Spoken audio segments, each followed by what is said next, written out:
Hi, my name's David Biesinger, I'm Richard Snyder. and this is our project for ECE 3710 microcontrollers.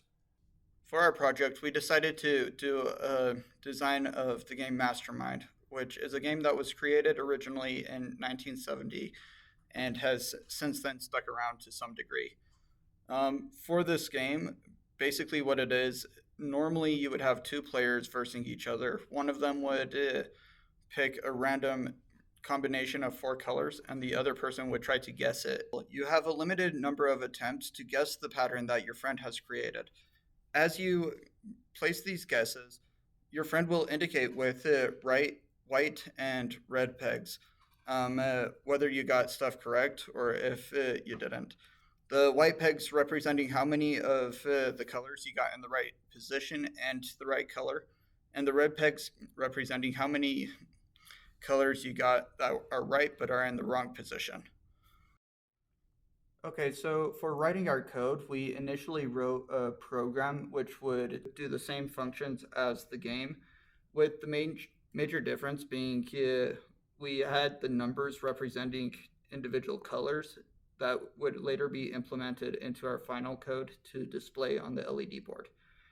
The purpose of this program would run identical to how the game operates, making it so we could see what sections of the code needed fixing, which sections would run properly, and so forth. So this is our main function. This all does some basic setup. We set the clock and the GPIO inputs and outputs. This was not extremely difficult. Um, the six buttons that we have, the push buttons are just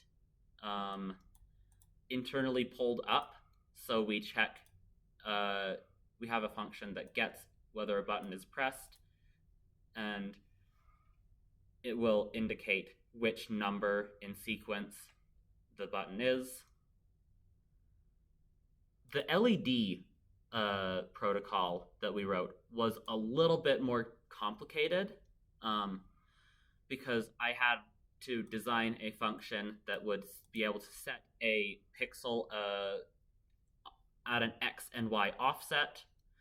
We wrote a clear screen function, and then we had to translate it from our internal color values, which are specified here. They're just uint8s.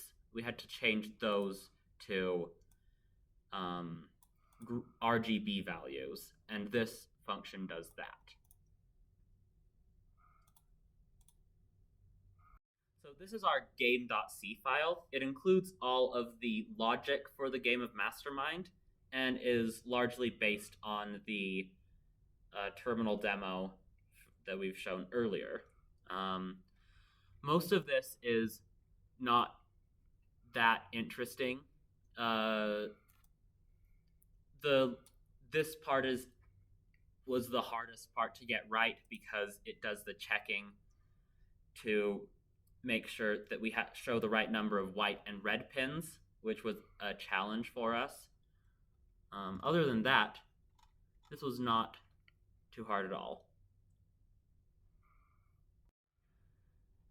A notable thing that we had to do, because the LED is a clockless interface with only one data wire, we had to write an extremely optimized function that would send the data to the LED sheet,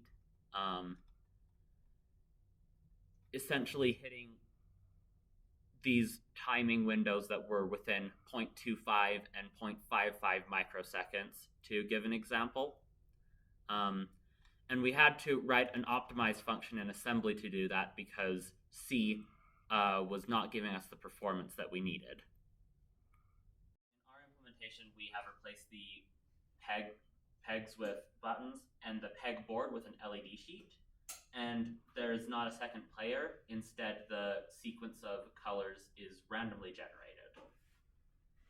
Originally, we had suggested using 12 guesses, and our proposal says we need an LED sheet that is at least 8 wide and 13 tall. This would be so that we could display the guess at the very bottom, and then 12 rows that would fill up with your guesses. And then the correct answer would display at the end. For aesthetic purposes, we've chosen not to do that and to increase the number of guesses up to 16, so that you're just filling out the whole board as you'd expect. We also, in our proposal, suggested that we would use a buzzer in order to indicate successes and failures. This was admittedly tacked onto the proposal close to the end anyway, when we were just thinking of things that we could add on. We chose not to implement it because of time constraints. It would just make the code, the way that we've implemented it, it would make it a lot more complicated. And we decided that it would be better to focus on the main interface and making that work really well.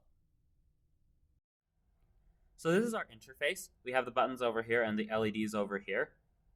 If you push a button, then it shows up on the interface like this.